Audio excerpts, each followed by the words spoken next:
Cool. Well, it's so great to be here with you all. I'm excited to share what we have. Aaron had tracked me down somehow. I'm not exactly sure, probably the We the Forest content. And we started talking last fall. And I said, it sounds like you have some workforce things you're working on. My main company is OnlyCo. Tomorrow I'll be kind of wearing the We the Forest hat, talking about storytelling in the forestry space.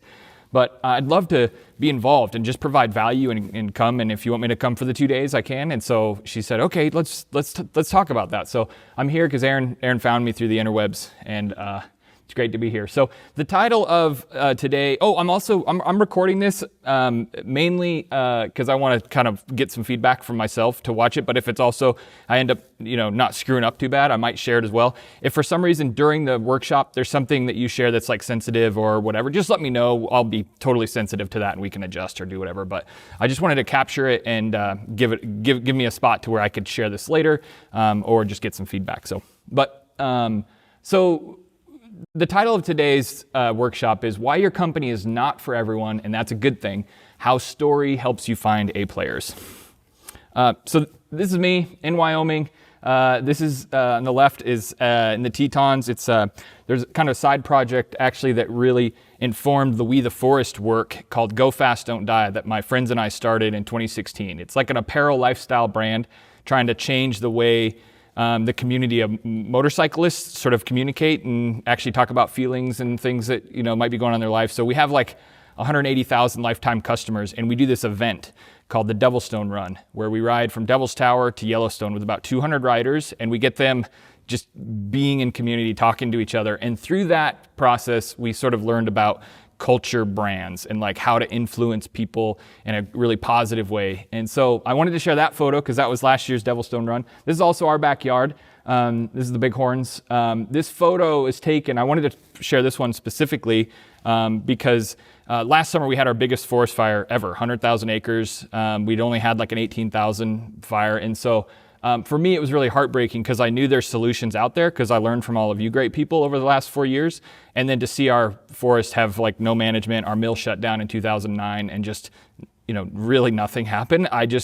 There was no discussion about it. I tried to bring it up in my place, but I did want to share, this is my backyard, moved here when I was 2.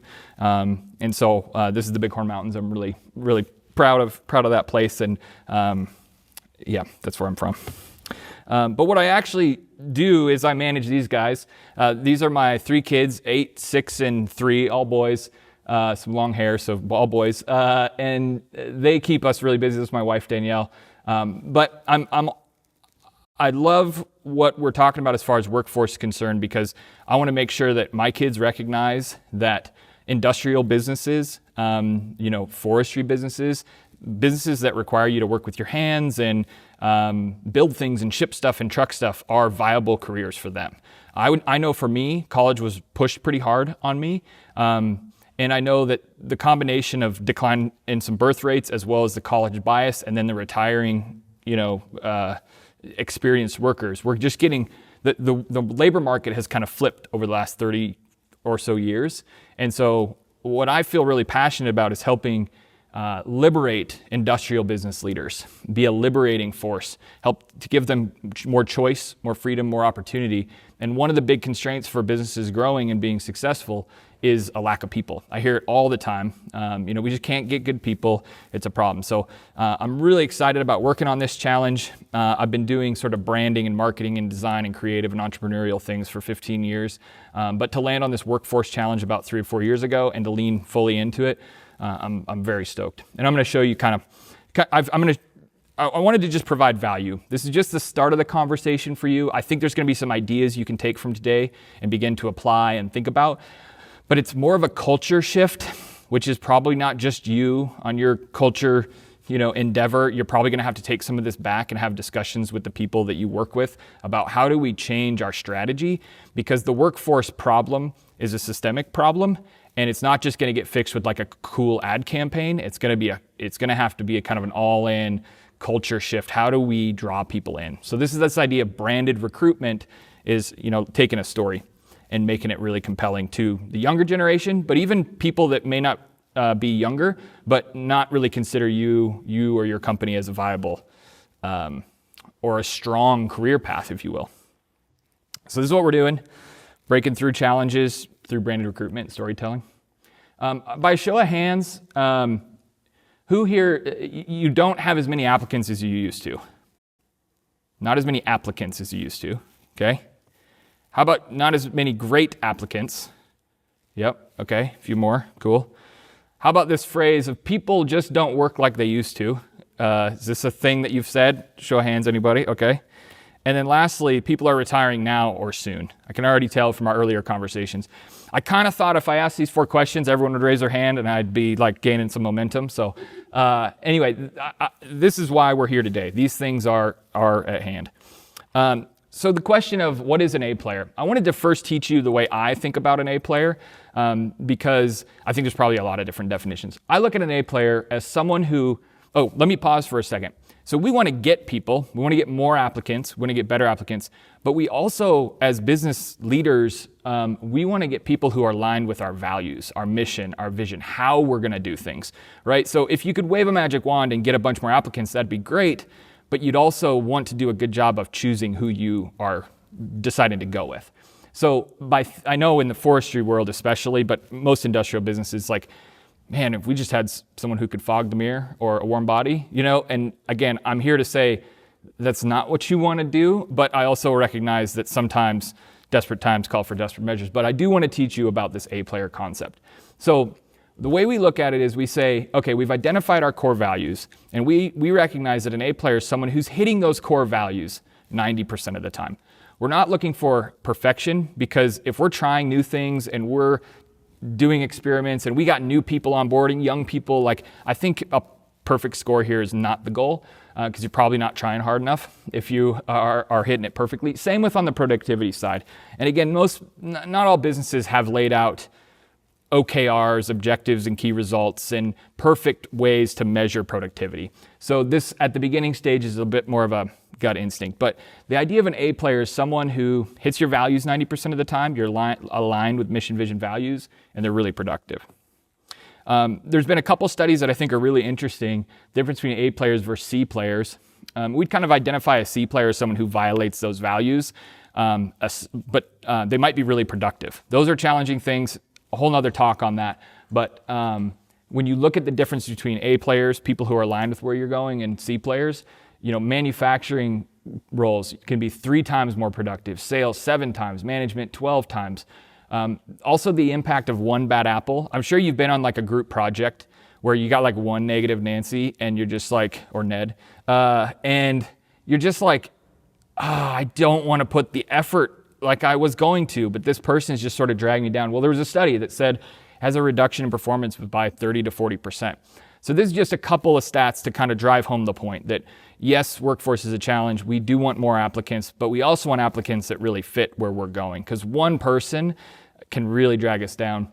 One of our core values at OnlyCo is cool people, cool projects. That's been a life motto for me since high school. And it's the top one. I'd advocate for putting your values in a hierarchy. This one is like kind of a fireable offense, like if someone breaks it, and then lower and lower and lower. And I'd only have 4 values, frankly. I would not have, I know some of you guys are in big companies and you could get, like, to change this is hard, but I really believe that when you have 5, 6, 7 values, those values are designed to help you make decisions and to evaluate workforce and whether you have fit or not. And when you can't remember the values, right, it becomes like, let me get the values out and see what I'm living by. And so I'm a big advocate in simple values. That's just a little side note. I wanted to share a quick story, and we're going to come back to this, about Shackleton. Is anyone familiar with the story of Shackleton, just by a show of hands?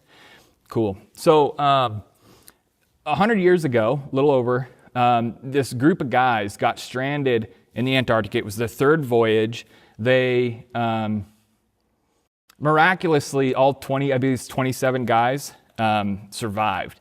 But the question is, like, how did they get there? We're going to circle back to this, but I want to plant this seed. Like, how did these 27 guys 100 some years ago, no communication tools, like not modern amenities, go out and decide that they were going to go do this? How did they team together? How did they get on the ice? And we're going to come back to that. Okay, so I want to get you guys kind of talking and moving a little bit, maybe not moving, but at least kind of organizing. This first thing I want us to do, so get a piece of paper real quick, and if you have a pen, that'd be awesome. what we're going to do is we're going to jot down sort of the polished HR recruitment messages. So what are the things that sort of the HR person or people's or recruiters or yourself when you're trying to talk someone into joining?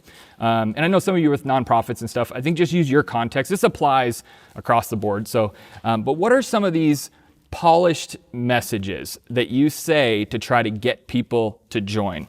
And I have a little bit of some tips here. So write down common phrases or key points you, your HR team, or others in your company use to attract candidates. Focus on the promises, the perks emphasized in recruitment, such as benefits, culture, growth, opportunities. So we're just going to take maybe, I don't think it's probably 10 minutes, but 5 minutes or so. Once everyone kind of starts to sort of be done, I'll just bring it back up and we'll share. But get in a little group, the tables work great, and just write down some of these polished phrases and just discuss it a little bit. And then we're going to, at the end, designate a group spokesperson that can just share sort of some of the sentiments that you pull out. So let's start on that, and then we'll share in just a few minutes. As we go into the next module, what I'm going to do is kind of drive a wedge a little bit between what we just talked about and then the next sort of the realities of the work, especially as it pertains to like getting your hands dirty, working long hours, cold, just broken stuff, fixing things, just a lot of components with an industrial business or a forestry business that it's just part of the work. And if you're unwilling to do that, then you're probably not going to make it, right? Which is quite possibly one of the reasons, right? There's less people interested, and a lot of people push people, go to college so you don't have to work with your hands, right? What we want to try to do is we want to try to take control of this narrative, pull it back to really celebrating working with your hands. And so the next step will be is, again, back in our groups, we're just going to jot down, we're going to go just a little bit quicker this next one, but write down some of the realities of the work, the hard, unglamorous, or challenging aspects, the things that might deter candidates. So think about it as like, there's the polished HR message. Again, I'm not saying anyone lied or whatever, but when you get this message that's, oh, it's great, it's awesome, and then you get there and you're like, everything's broken, like I gotta fix this stuff, not only like mechanically, but even process wise, or managing people, like just the gritty stuff. Let's jot down what these realities look like.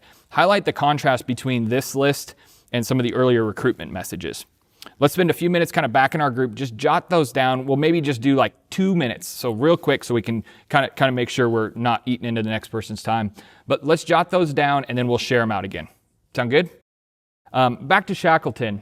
So these guys signed up because they were in search of adventure. They wanted to do something hard.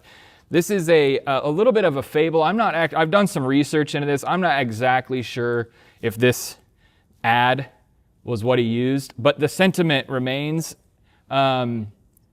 Small wages, bitter cold, long months of complete darkness, constant danger, safe return doubtful, honor and recognition in case of success.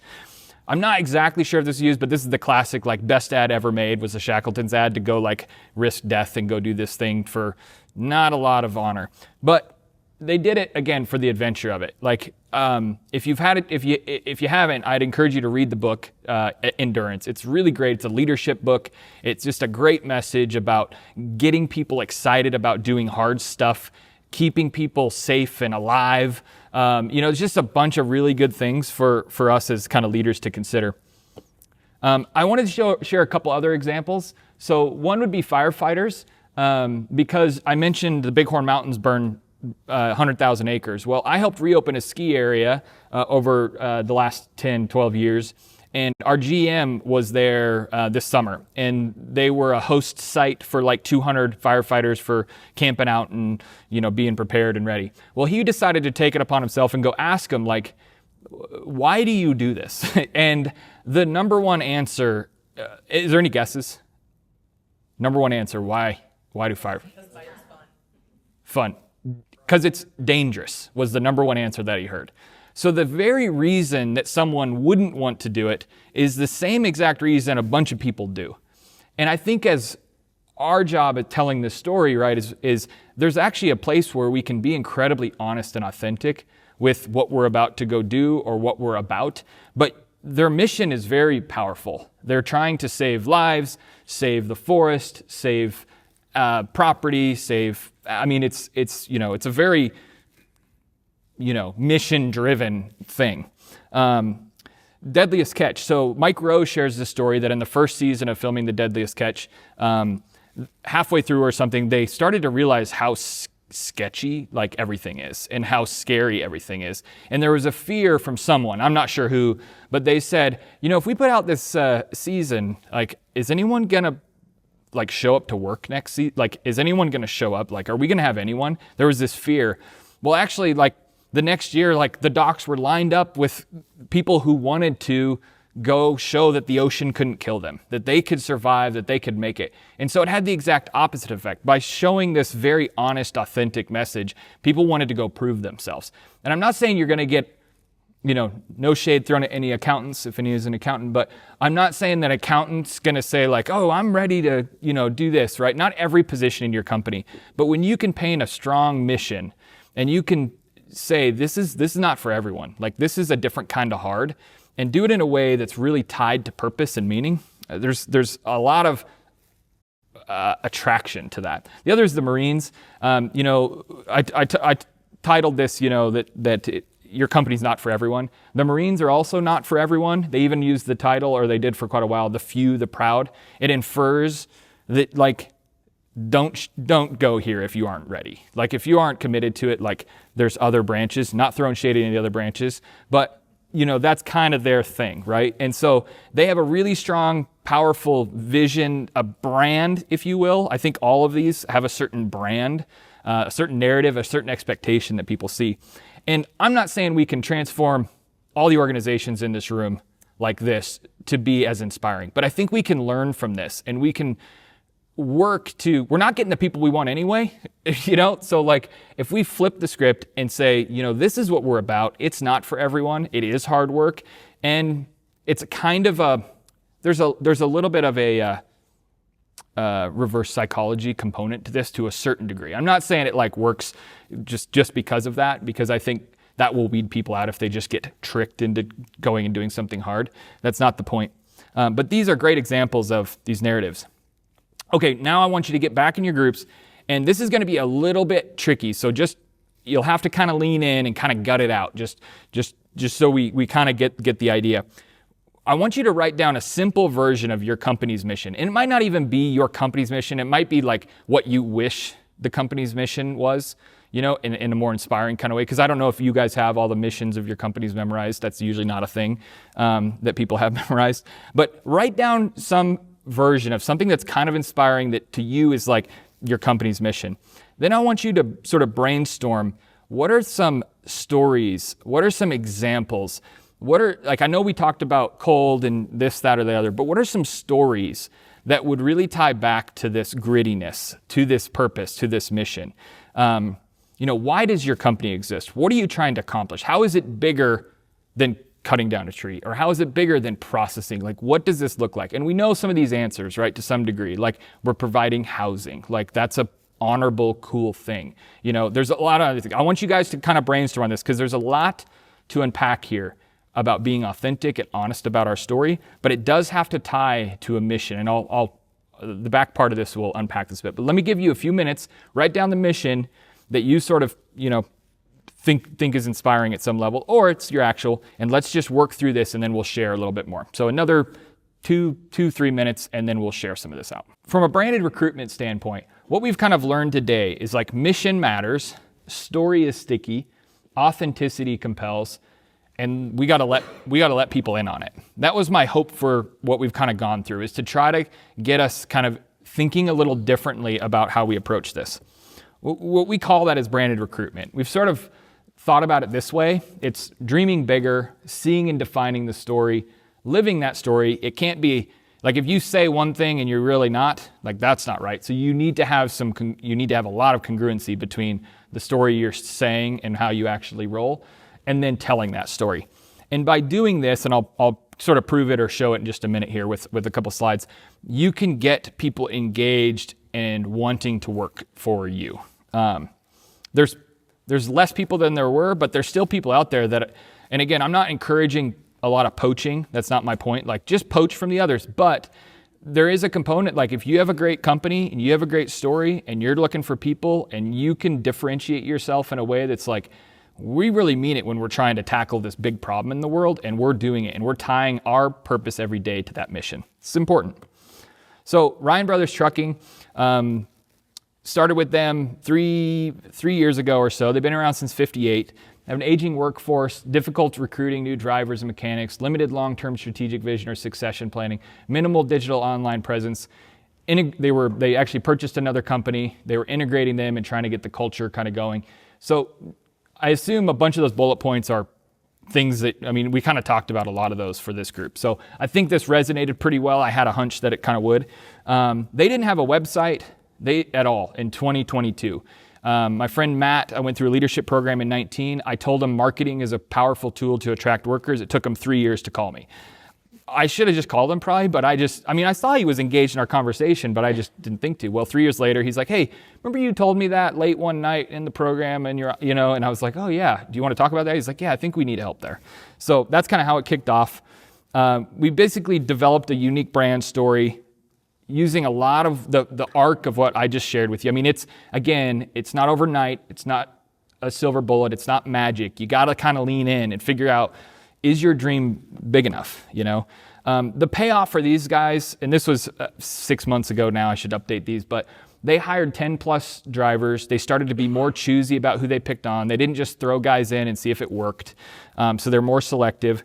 Their website went from no website to like 250 form fills directly looking for a job, 38,000 career page visits, growth on social media. We produced a bunch of different videos to tell the stories, much like we kind of were talking about. How do we tell the story? And we just push that out there. And so it had payoff, and we're still working with them to this day because they want to maintain that pressure. They want to maintain the choice and the freedom based on their workforce. It's pretty fun. So by branding your recruitment, you make it for somebody, not just anybody or everybody. The earlier, when we first did the HR polished message, that's typically more like, how do we attract as many people as possible, right? And that's fine. Again, not bad stuff, but we want to kind of focus this in on like, okay, a Shackleton's type person or a firefighter or a Marine. And again, I'm not saying specifically, it's not that wild, but how do we make this message really powerful for somebody specifically? Because you want A players. A couple examples of kind of marketing, advertising, and branding. So marketing is like, I'm a great cook. Advertising, I'm a great cook, I'm a great cook, I'm a great cook. Branding, I've heard you're an amazing cook. You see how that's just a completely different thing. So when you put out a branded recruitment type message, you're putting stories out there, planting these seeds so people circle back.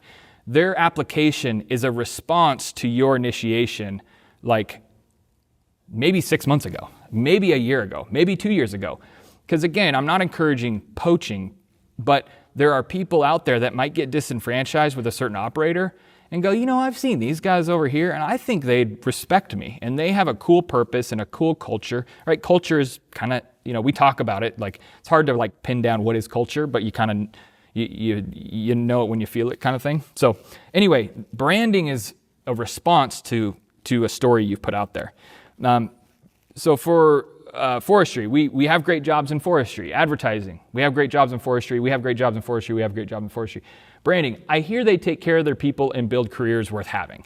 Right? Much more powerful. Well, how do you do that? You gotta set the tone with a good story. Better, right? We're redefining forestry jobs. Join a team redefining forestry jobs, etc. And then branding, I hear they're building something extraordinary and not everyone gets to be a part of it, right? Now, that's not necessarily what they'll say. That's kind of what they feel because it's a powerful pull. You're trying to create a magnetic pull. The best, though, is your authentic version. So going through this and really figuring out how I really did love your story, especially of, like politics can be a drag sometimes, but to say we did something unique and we did this, that's a powerful story that you can use to attract people to that work that typically wouldn't, because, I wouldn't necessarily be drawn into a lot of the aspects of the work that you have to do, but something like that is like, if I can be a part of that, that's really interesting. And if you can draw people in, and all of you guys shared really great stories related to this. So our point of view would be, you got to have mission alignment. There's an element here of cultural exclusivity. Again, you're just saying like, this isn't for everyone, which by its very means is like, some people just aren't going to cut it. And people on the Shackleton's voyage, if they were sold a bill of goods that it was going to be like a Caribbean cruise, they probably would have sacrificed, they might have sacrificed like the team living, right? Like their mission was so important to go and come back. It's really important. So then recognition of the current team. When you tell powerful stories about what you're doing, you not only attract other people, but you build up the people you have. Because when you say this isn't for everyone and you honor the work and the effort, they go, yeah, I made it. Like I'm part of this team, and they don't just take anybody, right? It adds a layer of stickiness in a really powerful, cool way. People say ride for the brand. We kind of have this idea of it's like be a brand worth riding for, right? It's kind of a flip on that idea. Some of the philosophies that I'll just kind of leave you with. You attract who you are, so you must be very clear about who you are. Your company dreams, this idea of dreaming bigger and having a powerful mission, has to be big enough for other people's dreams to fit into it. So we want people to say, like, when our company accomplishes that, I also get to accomplish my dreams. And when you can layer that in, that's really sticky. That creates a lot of productivity and a lot of effectiveness. You don't want to attract the wrong person and push away the right? That'd be awful. So by leaning in, that's my last slide. By leaning in and really thinking about what makes you different, what makes you stand out and being authentic, I think in an industrial sort of context, in a blue collar, skilled trades context, if you sugarcoat it and they show up, but it's hard, because it's hard, that's going to be a waste of everyone's time. And so if I can do my small part to show how industrial businesses, forestry companies, they don't have to necessarily change what they're doing. You just have to honor the work in a different and better way. And to Amanda, your point, like the companies don't have a brand, much like Ryan Brothers. They had a cool brand on their truck, but they didn't have any presence. But their story was cool. They treated people great. They had good benefits. They had great equipment. They built a truck wash. I mean, they really committed to their brand physically, but they just didn't do a good job of telling it. And most companies that make stuff, ship stuff, truck stuff, fix stuff, whatever, construct, they're really good at building the thing, and they're not so great at telling their story. So that's it. Just a few minutes over. I really appreciate you guys. Thanks for participating.